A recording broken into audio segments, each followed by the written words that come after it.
नमस्कार साथियों, स्वागत है आप सभी का बातें बाजार की पर। साथियों, भारत में इस समय आईपीएल चल रहा है और यह आईपीएल 21 मार्च से शुरू होकर 25 मई तक चलने वाला है। इस आईपीएल को देखते हुए आप में से बहुत से लोग बहुत बार यह सोचते होंगे कि यार, ये देख करके हम मनोरंजन तो कर रहे हैं, लेकिन इससे हमें क्या मिल रहा है? क्योंकि अल्टीमेटली 10 टीमों को भिड़ते हुए देश लगभग 1.5 महीने तक देखता रहता है, 1.5 से 2 महीने अंगेज रहता ही है। अब ऐसे में अगर इतना लंबा चौड़ा सेशन चल रहा हो और आपकी व्यस्तताएं इसे देखने में हो, तो आपके मन में कहीं ना कहीं एक भाव यह आता होगा कि इस आईपीएल से हमने तो मनोरंजन ले लिया, लेकिन इन लोगों को क्या मिला? तो आपको कान में एक कोई भाई कान में आके कहता होगा, भैया बहुत पैसा कमाते हैं ये लोग। तो आज के सेशन में हम ये जानेंगे कि असल में आईपीएल से कमाई टीम्स की कितनी होती है, बीसीसीआई की कितनी होती है, और ये अल्टीमेटली कमाते कहां से हैं। और आज के सेशन में एक सबसे बड़ी जानकारी जो आपको अंत तक मिल ही जाएगी वो ये होगी कि यदि आप भी इसके भागीदार बनना चाहते हैं तो वो कैसे। और निश्चित ही मैं आपको कोई भी फैंटेसी क्रिकेट गेम नहीं खिलाने वाला हूं, इसीलिए इस जानकारी को डिटेल में और संजीदा तरीके से समझने का प्रयास कीजिएगा। तो साथियों, जैसा मैंने आपसे कहा कि 10 टीमें हैं आईपीएल के अंदर पार्टिसिपेट कर रही हैं। 2008 में जब से पहली बार आईपीएल बना, एक टूर्नामेंट बना इंडियन प्रीमियर लीग का, तब से लेकर अब तक अगर सीजन्स की बात की जाए तो 18वां सीजन फिलहाल चल रहा है, जिसे टाटा आईपीएल 2025 के नाम से जाना गया है। इस 18वें सीजन के अंदर 10 टीम 74 मैचेस के अंदर पार्टिसिपेट करने वाली हैं, 22 मार्च से लेकर 25 मई के बीच में। ऑलमोस्ट 2 महीना ही है। अब ऐसे में इन दिनों में जो परफॉर्मेंस होगा वो कुल 13 शहरों के अंदर किया जाएगा। साथियों, इंडियन प्रीमियर लीग अपने आप में एक इतना बड़ा ब्रांड बन चुका है, इस नाम को सुनते ही आपके दिमाग में और कोई थॉट भी नहीं आती है। दैट मीन्स अगर इस पर्टिकुलर नाम की भी एक ब्रांड वैल्यू निकाली जाए तो साथियों वो $12 बिलियन के आसपास अज्यूम की जाती है कि आईपीएल इटसेल्फ पूरा तामझाम अगर देख लिया जाए तो ये कंपनी कंसीडर कर ली जाए तो ये $12 बिलियन की कंपनी इटसेल्फ है और ये लगातार ग्रो करती जा रही है। हालांकि आईपीएल इटसेल्फ को अभी कहीं लिस्ट नहीं होते हुए देखा गया है, लेकिन हां, वैल्यूएशन नापने वाले लोग बताते हैं कि आईपीएल ने इतनी वैल्यू 2 महीने काम करना है साल भर में और इतनी वैल्यू वो अब तक बना चुकी है। चलिए, अब ऐसे में आज हम अपने सेशन के अंदर इन सब की कमाई और अपने फायदे के बारे में जानने के लिए आगे बढ़ रहे हैं। जब कमाई के लिए निकलते हैं तो पहचानते हैं कि ये लोग कौन से स्टेक होल्डर्स को मानते हैं कि ये पैसा कमाएंगे। उनमें से नन अदर देन बीसीसीआई, जो कि इनका सबसे बड़ा स्टेक होल्डर है।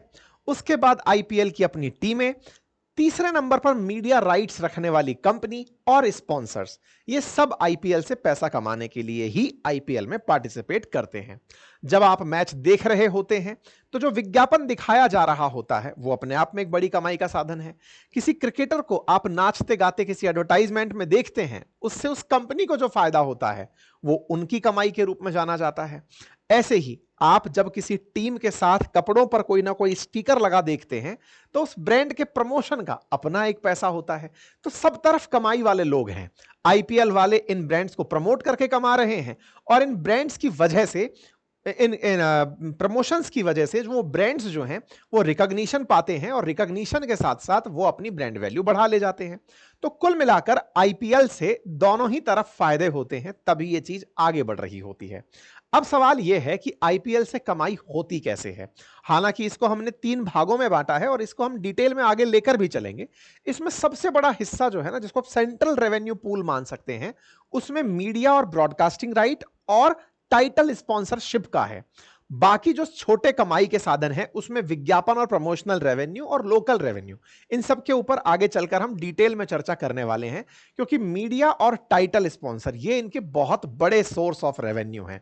सबसे पहले चर्चा अगर मीडिया ब्रॉडकास्टिंग राइट्स की बात की जाए तो मीडिया ब्रॉडकास्टिंग राइट का एक इतिहास उठाकर देखते हैं। आज आप जब टूर्नामेंट देख रहे होते हैं तो वो किस चैनल पर दिखाया जाएगा, किस डिजिटल प्लेटफॉर्म पर दिखाया जाएगा, इसके लिए राइट्स परचेज किए जाते हैं। हर चैनल या हर डिजिटल प्लेटफॉर्म या ओटीटी प्लेटफॉर्म उस मैच को नहीं दिखा सकता। ऐसे में उनको एक्सक्लूसिव तरीके से दिखाने के अधिकार परचेज किए जाते हैं। तो आईपीएल के इन अधिकारों की अगर शुरुआत देखी जाए तो शुरुआत जब 2008 में आईपीएल हुआ तब से लेकर 2017 तक इसके ब्रॉडकास्टिंग राइट सोनी ने अपने पास रखे थे और इसके लिए उसने बीसीसीआई को 8200 करोड़ रुपए चुकाए थे। पहला प्रश्न यहीं से बनेगा, अगर 8200 करोड़ में दिखाने का अधिकार खरीदा है तो कमाया क्या होगा? तो मतलब यहां पर पॉइंट यह है कि सोनी अधिकार खरीद लिया, तो ऐसे में अब टीवी पर जो भी चीज दिखाई जा रही है एडवर्टाइजमेंट के माध्यम से, उन एडवर्टाइजमेंट से होने वाली कमाई इन 10 सालों तक केवल सोनी के खाते में गई। तो ये इनके यहां पर इन्वेस्टमेंट था 8200 करोड़ का, और इन्होंने बढ़िया रेवेन्यू कमाया होगा। ऐसा मैं क्यों बोल रहा हूं? इसलिए बोल रहा हूं क्योंकि 2018 में इन अधिकारों को सोनी के जगह स्टार स्पोर्ट्स ने खरीद लिया और उसने 5 साल के लिए ही 16,347 करोड़ रुपए पे कर दिए। इससे जस्ट डबल, इससे आधे समय के लिए। मतलब एक तरह से यह समझा जाए कि ये जो 8200 करोड़ 16,000 में बदल गया और 10 साल के राइट 8200 में थे। अब आप सोचकर देखिए कि 5 साल के राइट इन लोगों ने 16,000 करोड़ में खरीद लिए। इसका मतलब कमाई अपरंपार थी। चलिए साहब 5 साल इसके भी बीत गए।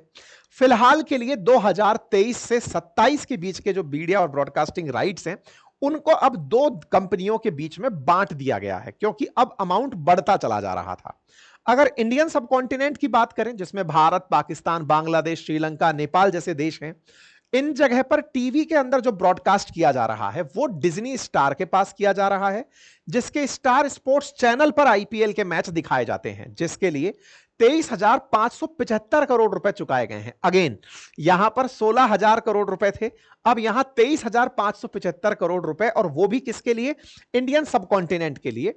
भारतीय उपमहाद्वीप के जो डिजिटल स्ट्रीमिंग राइट्स हैं वो वायाकॉम 18 के पास गए हैं, जिसने 20,500 करोड़ रुपए, जो आप मोबाइल पर मैच देख रहे हैं उसके लिए 20,500 करोड़ रुपए में इसको बेचा गया है। और ये आईपीएल के मैच जियो हॉटस्टार पर दिखाए जा रहे हैं। वायाकॉम ग्रुप ने हॉटस्टार को मर्ज कर लिया था, इसीलिए आजकल आप आईपीएल के मैच जियो हॉटस्टार पर होते देखते हैं। अब आप पूछेंगे ये तो हम फ्री में ही देख रहे हैं। नहीं, आप जो विज्ञापन चलता हुआ देख रहे हैं, ऊपर एक नंबर चलता हुआ देखते हैं, इतने करोड़ लोग व्यू कर रहे हैं, तो पहले व्यू दिखाया जाता है, इतने लोग व्यू कर रहे हैं, उसके हिसाब से जो विज्ञापन चल रहा है उस विज्ञापन की एक कीमत ली जाती है उस पर्टिकुलर कंपनी से, तो पैसा वहां से वसूला जाता है। ठीक है साहब, या पर सेकंड्स के हिसाब से बहुत बड़ी रकम वसूली जाती है। अच्छा, ऐसे में यह हो गया। और यहां के अलावा इंडियन सबकॉन्टिनेंट से आगे Britain, Australia, New Zealand, south Africa जैसे देशों में जो मीडिया राइट्स हैं वो वायाकॉम 18 ने ही अपने पास रखे हैं, जबकि middle east, north Africa, America जैसे देशों के लिए टाइम्स इंटरनेट के पास में राइट्स दिए गए हैं। मतलब आप सोचें, कहां पर सोनी शुरू हुआ था 8200 से, फिर पहुंचा 16,000 में, फिर 23,575 प्लस 20,500, ये वाला जो पूरा निकल कर आया 45,000। मतलब हर 5 साल में जस्ट डबल रेट हो जा रही है 5 साल के लिए। यह अपने आप में आपको दिखाता है कि मीडिया और ब्रॉडकास्टिंग इनका रेवेन्यू का कितना बड़ा सोर्स है। दूसरा जो सोर्स है वो है टाइटल स्पॉन्सरशिप का। मतलब आज जब आप आईपीएल सुन रहे हैं तो टाटा आईपीएल के नाम से सुन रहे हैं, तो ऐसे में कौन सी टाइटल स्पॉन्सरशिप्स हैं जो आईपीएल के साथ नाम जुड़कर आती हैं?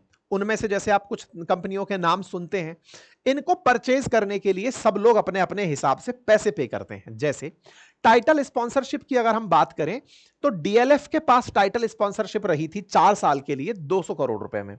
अब टाटा के पास में है 2500 करोड़ रुपए में, 10 टाइम्स ज्यादा पे करके ये आईपीएल टाटा आईपीएल कहलाएगा। इस बात के लिए 2024 से 28 के 4 सीजन्स के 2500 करोड़ रुपए तय हुए, यानी कि ये आईपीएल टाटा आईपीएल है और उस आईपीएल के लिए 2500 करोड़ रुपए पे किए गए हैं।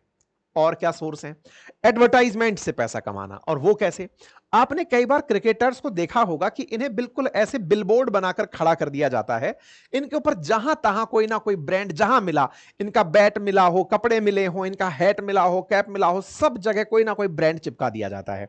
इन सब के पैसे लगते हैं, क्योंकि आप उनको देख रहे हैं, साथ ही साथ आप उस ब्रांड को देख रहे हैं। उदाहरण के लिए हमने आपको कुछ ब्रांड्स यहां पर दिखा दिए, कंधे पर जियो लटका है तो सामने कतर टका है, इस तरह से आप लोग ब्रांड्स को देखते हैं। बेचारे एम्पायर्स तक को भी पेटीएम के द्वारा विज्ञापन दिया जा रहा है। तो कुल मिलाकर के विज्ञापन ही विज्ञापन, आपकी आंखों में आने के लिए पैसा खर्च किया जा रहा है। इतना ही नहीं, आप मैदान पर जो ये एड बोर्ड्स लगे देखते हैं, एलईडी स्क्रीन्स लगी देखते हैं, खिलाड़ियों के बैट, ग्लव्स, हेलमेट देखते हैं, उन सब पर प्रमोशन, इवन वो जो रोप लगी होती है उस पर भी आप यहां पर ब्रांड्स को लगा हुआ देख सकते हैं कि किस तरह से ये भी कुछ पल हम दिख जाएं, इस बात का भी प्रमोशन का पैसा पे कर चुके होते हैं। उदाहरण के लिए अब जैसे हम क्रिकेट टीम वाइज चलकर अगर देखें तो मुंबई इंडियंस ने अगर अपने खिलाड़ियों से कुछ प्रमोशन करवाने हैं, क्योंकि अल्टीमेटली पैसा कमाना है तो खिलाड़ी उनके हुए, तो ऐसे में मुंबई क्योंकि आपको पता होता है ना कि इतने करोड़ में इतने खिलाड़ी खरीदे, हम उस पर भी आएंगे कि खर्चे कितने होते हैं इनके, लेकिन ये कमाते कैसे हैं अभी उस पर चर्चा करते हैं। तो मुंबई इंडियंस जियो के लिए जो एड बनवाती है उसमें रोहित शर्मा, हार्दिक पांड्या जैसे खिलाड़ियों को देखते हैं आप, क्योंकि वो उनके लिए ब्रांड एंडोर्स कर रहे हैं। ऐसे ही toss, strategic time out, award ceremony, इन सब सेगमेंट्स के लिए आप लोग कहीं ना कहीं स्पॉन्सर देखते हैं। जैसे डीएलएफ का मैक्सिमम सक्सेस देख लिया, अरामको का पर्पल कैप देख लिया। ऐसे ही आईपीएल की टीमें सोशल मीडिया प्लेटफॉर्म्स, चाहे वो ट्विटर हो, इंस्टाग्राम हो, यूट्यूब हो, यहां पर भी स्पॉन्सर पोस्ट और पैसे लगती है। मतलब इन सब के थ्रू, चाहे टी शर्ट, कैप, ग्लव्स, इन सब के थ्रू पैसे कमाए जाते हैं। आजकल तो इनकी मर्केंटाइज भी आने लगी है। जैसे आप चेन्नई सुपर किंग्स की मर्केंटाइज देख रहे हैं कि साहब यहां पर कैप से लेकर टी शर्ट से लेकर के, अगर आप उनके समर्थक हैं तो वेबसाइट पर जाकर चीज खरीद लीजिए। यह भी इनकी कमाई का एक साधन है। आप सोच रहे होंगे सर हमें तो लगता था कि केवल हम जो जाकर के खेल देखने पहुंचते हैं मैदान में उसी से पैसे कमाते हैं। भाई साहब वो तो इनकी कमाई के अंदर यदि एक भूल भी जाए ना, उस प्रकार का नंबर है। जैसे आईपीएल के जब मैच होते हैं ना क्रिकेट के अंदर, जब आप देखने जाते हैं आप उन्हें स्टेडियम में, हालांकि उसके दम पर ही ये इतने करोड़ों का माल बेचते हैं, लेकिन सही मायने में उस मैदान से इनकी कमाई 4-5 करोड़ रुपए होती है। और उस 4-5 करोड़ की कमाई में से 80% वो जो घरेलू टीम है, उदाहरण के लिए अगर हम चेन्नई सुपर किंग्स की बात करें तो उसका घरेलू मैदान हुआ एम ए चिदंबरम स्टेडियम। तो उस घरेलू टीम ने अगर उस टीम ने अपने घरेलू मैदान में मैच खेला है तो 80% उसकी कमाई का वो ले जाएगा। ये नंबर वो है कि मैंने अभी जितने पिछले नंबर बताए उनमें 2-4 करोड़ ऊपर नीचे हो जाते तो ये नंबर भी पता नहीं चलता। तो कुल मिलाकर के ये बहुत ही नॉमिनल सी कमाई है इन लोगों की, जो इनके क्रिकेट के टिकट बेच करके होती है।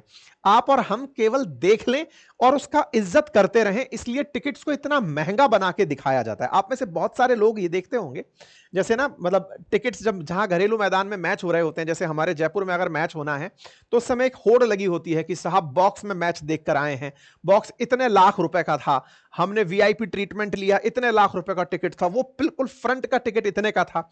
ये महंगे टिकट रखे ही इसलिए जाते हैं ताकि जब आप फ्री में देख रहे हो तो आपको लगे कि भाई ऑब्लाइज कर दिया गया है। सोचो कि आपको वहां बिठाकर तो पैसे ले रहे थे, उससे भी सुंदर मैच आपको ये ऑनलाइन दिखा रहे हैं और आपको कुछ पैसे नहीं देने पड़ रहे हैं। इससे आपकी उन्होंने टाइम खरीद ली, सत्यनिष्ठता खरीद ली कि आप ऑनलाइन उसे देखें, क्योंकि आपको यह फ्री में दिखाया जा रहा है। लेकिन उस फ्री में दिखाने के नाम पर एडवर्टाइजमेंट के जो राइट बेचे गए हैं उनसे भर भर के बोरे भर लिए गए हैं। हालत यह हो गई है कि मैदान में जो लोग दिख रहे हैं वो नंबर मायने ही नहीं रखता। वो नंबर ऐसा है कि वो टीम के द्वारा आने जाने में और उस मैदान के मैनेजमेंट में ही खर्च हो जाता है। बहुत से लोगों को लाइजन करने में, जैसे राजस्थान के अंदर मैच हो तो पता चले कि साहब नेताजी के भाई लोग हैं, रिश्तेदार हैं, भाई साहब कुछ अधिकारियों के मित्र लोग हैं, या टाइटल स्पॉन्सर्स ने अपने बढ़िया लोगों को भेज दिया कि जाओ खुश हो जाओ देख करके, और वहां जाकर फ्रस्ट्रेट होकर लौट आओ, कोई मतलब नहीं है। उस तरह की जो चीजें हैं वो यहां पर हो रही होती हैं। ठीक है साहब, अब बात करते हैं कि इतनी कमाई हो रही है, इसमें से बीसीसीआई कितना कमा लेती है भाई। तो आईपीएल के पहले 10 सीजन से बीसीसीआई और आईपीएल की जो टीमें थी उन्होंने 8200 करोड़ रुपए कमाए, यानी कि हर साल 820 करोड़ रुपए।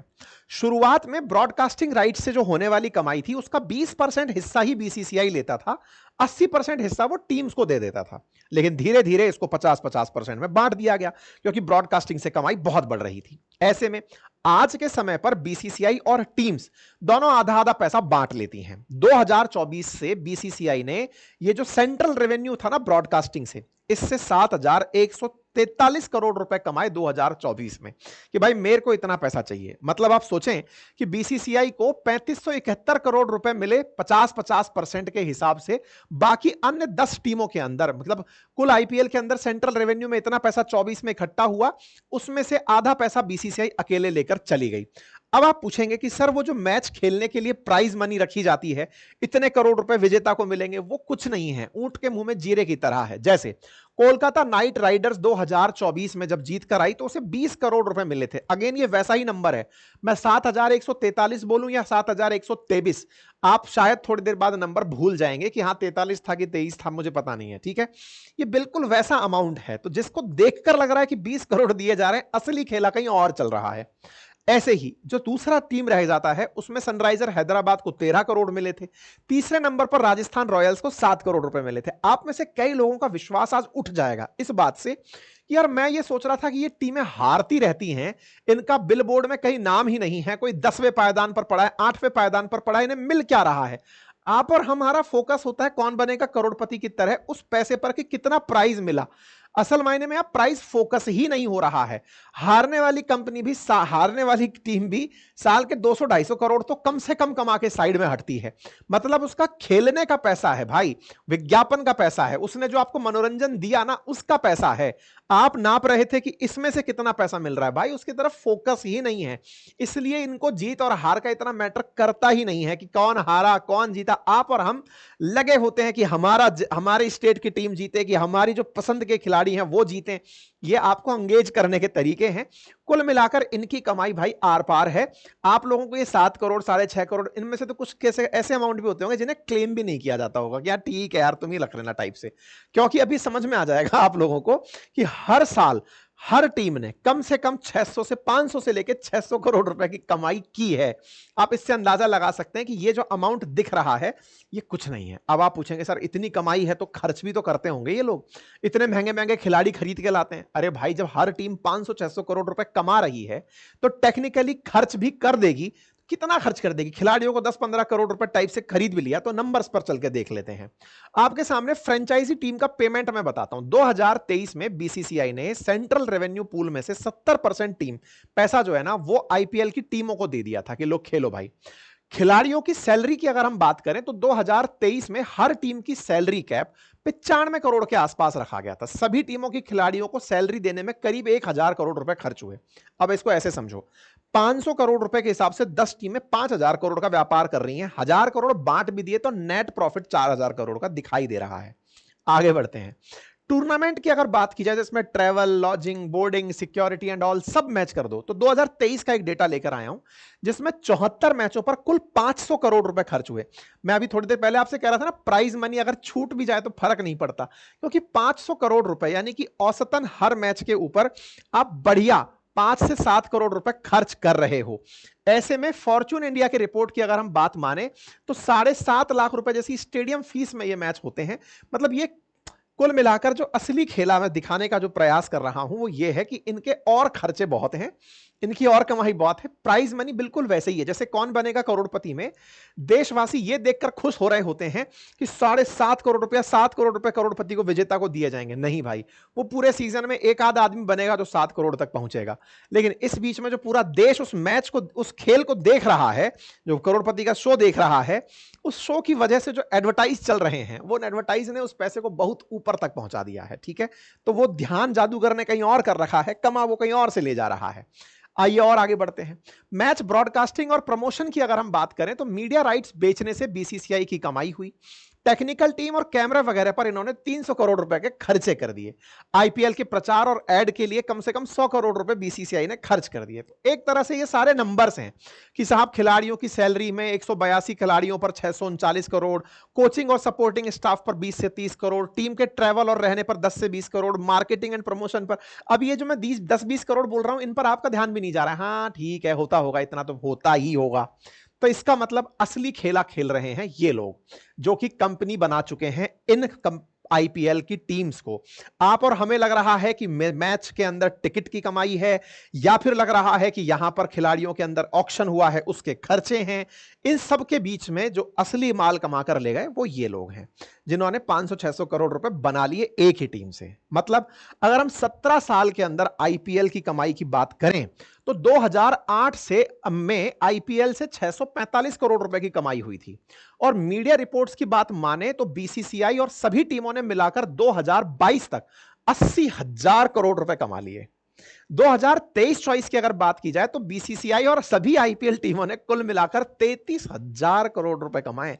2 साल के अंदर 33,000 करोड़ रुपए की कमाई हुई है। मतलब ये सारे जो आंकड़े मैं आपको दिखा रहा हूं ये मीडिया रिपोर्ट्स में उपलब्ध आंकड़े हैं। अब इन सब के बीच में एक प्रश्न बनता है कि यार ये तो खेला हो गया, खेल देखने गए थे लेकिन ये तो खेला हो गया, हम कहीं और देख रहे थे, जादूगर कहीं और जादू दिखा गया। ऐसे में जब इन कंपनियों को भी ये समझ में आ गया कि हमने अपनी जो टीम है उसको एज ए कंपनी बना लिया।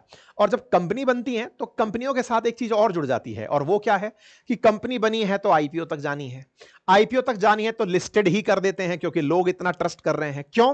क्योंकि अब कंपनियों, मतलब ये जो आईपीएल की जो टीम्स हैं, ये किसी एक दो पर्सन की वजह से ज्यादा रिकॉग्नाइज नहीं हो रही, अब ये ब्रांड की वजह से रिकॉग्नाइज हो रही है। CSK itself, Mumbai Indian itself, Rajasthan royal itself, आप उसकी ब्रांड इमेज को आप दिमाग में रखने लगे हो। जैसे हम चेन्नई सुपर किंग्स की अगर बात करूं तो इसकी वैल्यू भी इस समय 1.1 बिलियन डॉलर के आसपास एक्सपेक्ट की गई है। इसका मतलब अब ये कंपनी की तरह काम करने लगी हैं टीम्स इटसेल्फ, कि ये ब्रांड है, ये कंपनी है, इसने इतना मुनाफा कमाया। और जब कोई कंपनी मुनाफा कमाती है तो उसको और ग्रो करने के लिए कि इन एवेन्यूज को कैसे बढ़ाया जा सकता है, मैचेस को और कैसे बढ़ाया जा सकता है, किस किस देश में कराया जा सकता है, कहां कहां के लोगों में जन जागरण ला करके और पैसा कमाया जा सकता है, तो ये इस तरफ बढ़ने लगती है। और जब इनका आईपीओ आए उससे पहले एक सवाल बनता है कि भाई मैं तो तगड़ा फैन हूं इनका, क्योंकि इनकी लॉयल्टी सीएसके की तगड़ी रहती है। तो ऐसे में एक ऑप्शन आता है कि मेरा आईपीओ में शेयर मिले या ना मिले, इससे पहले एक तरीका है अनलिस्टेड शेयर परचेज करने का। और अनलिस्टेड शेयर जब बात की जाए परचेज करने की, तो उसमें ऑप्शन बनता है इनक्रेड मनी।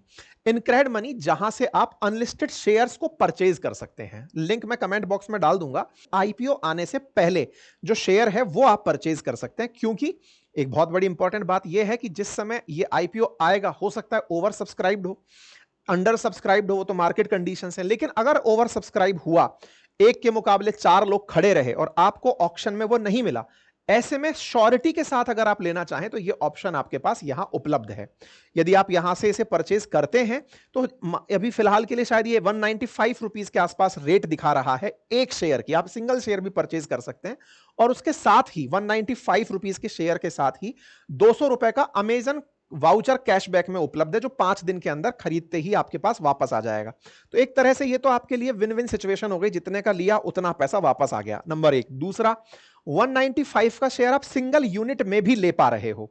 ऐसे में आप अगर सीएसके के बारे में और डिटेल जानकारी जानना चाहते हो तो इसके बारे में इनक्रेड मनी पर डिटेल जानकारी दी हुई है, आप जाकर उसके फंडामेंटल्स की स्टडी कर लो, क्या क्या इनके की फाइनेंशियल्स हैं उन्हें जाकर पढ़ लो, कौन कौन शेयर होल्डिंग रखता है उसके बारे में जानकारी ले लो, board of directors and management में कौन है वो जान लो, इनकी स्ट्रेंथ्स क्या हैं, वीकनेसेस क्या हैं, उन सब के बारे में जब आप श्योर हो जाएं और आपके दिमाग में जितने भी प्रश्न आए उनका जवाब भी आप यहां जाकर तलाश लें। उसके बाद अगर आपको लगता है कि आप इस प्री आईपीओ में जाकर आप अनलिस्टेड शेयर को लेना चाहते हैं तो फिर मैंने लिंक आपके कमेंट बॉक्स में दिया हुआ है, ठीक है। और जब ये अब आपके दिमाग में एक बड़ा प्रश्न जो बहुत नैतिक रहता है वो ये कि जब सबके पास ये ऑप्शन है तो फिर लोग आईपीओ का इंतजार क्यों करते हैं, तो इसका आंसर मैं पहले अक्सर देता हूं और फिर भी दे देता हूं। प्री आईपीओ जो शेयर्स होते हैं इनकी एक लिमिट होती है कि आप इन्हें आईपीओ के आते ही तुरंत नहीं बेच सकते। वहीं दूसरी तरफ जब आप आईपीओ के शेयर्स लेते हैं तो उनको लिस्टिंग के साथ ही आप बेच भी सकते हैं, प्रॉफिट बुक किया और निकल लिए। इन सब के अंदर कुछ टाइम का लॉक इन पीरियड आता है, 3 महीने, 6 महीने, 12 महीने, वो इनकी डिटेल्स में होता है, आप जाकर देख सकते हैं कि आपको अगर आज शेयर मिला है तो आप 6 महीने तक इसे सेल नहीं करेंगे, रिटेन करेंगे। यही कंडीशन रखते हुए ये कंपनीज इस तरह से प्री आईपीओ लेकर आती हैं, ठीक है। अगर आप चाहते हैं कि आप इसके साथ इन्वेस्ट करें तो मैंने फिर लिंक आपके साथ उपलब्ध कराया हुआ है, लेकिन फिर से एक बात बोलूंगा कि आप अपनी रिसर्च प्रॉपर करिएगा, क्योंकि ये वो जानकारी है जो मेरे पास उपलब्ध थी मार्केट के माध्यम से, वो मैंने आपके साथ साझा की। अगर आपको यह लगता है कि हां आप इस माध्यम से कनेक्ट हो सकते हैं तो इस पूरे संदेश को एक सूचना संदेश के रूप में आप लें कि हां आपको इंफॉर्मेशन पहुंचाई गई है। अगेन अपनी रिसर्च खुद करें। फिलहाल के लिए इतना ही, अपना ख्याल रखें, धन्यवाद।